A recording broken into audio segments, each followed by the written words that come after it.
on a différents types d'indicateurs. On en distingue 5 en général. Le niveau donc des moyens, c'est-à-dire bon, les inputs en anglais, va mesurer les ressources, les moyens fournis par les cofinanceurs et les responsables de la mise en œuvre.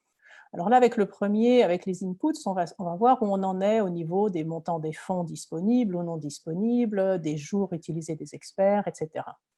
Au niveau des indicateurs de processus, eux, ils mesurent ce qui se passe donc pendant la mise en œuvre. Ils se concentrent principalement sur l'exécution des activités. Donc ça, c'est des indicateurs qui vont être utiles pour voir le chemin vers le progrès, le chemin vers la réalisation des outputs et souvent avant qu'ils n'apparaissent. Donc on peut avoir des outputs des fois qui ne vont apparaître que vers la fin du projet.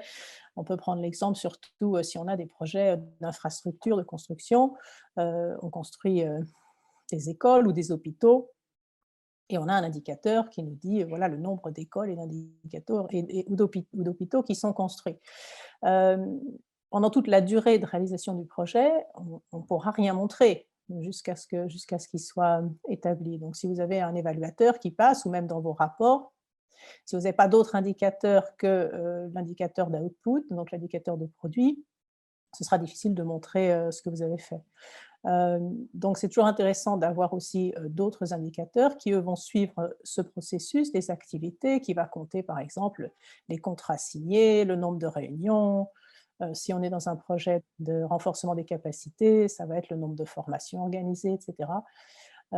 Qui n'est pas encore du niveau du résultat. Encore une fois, on est dans la mise en œuvre simplement, mais qui montre qu'on progresse vers quand même l'obtention de résultats. Ensuite, on va avoir donc 3 indicateurs qui sont, eux, des indicateurs de résultats et qui vont être les indicateurs qu'on va inscrire dans notre cadre logique.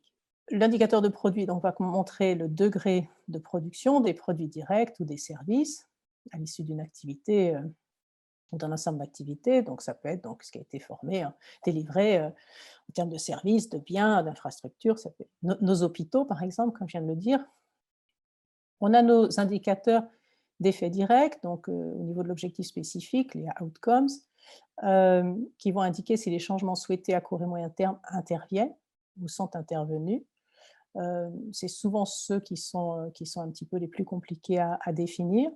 Et ça va être très important pour eux de bien définir où on est actuellement pour pouvoir, encore une fois, mesurer où on va et le changement.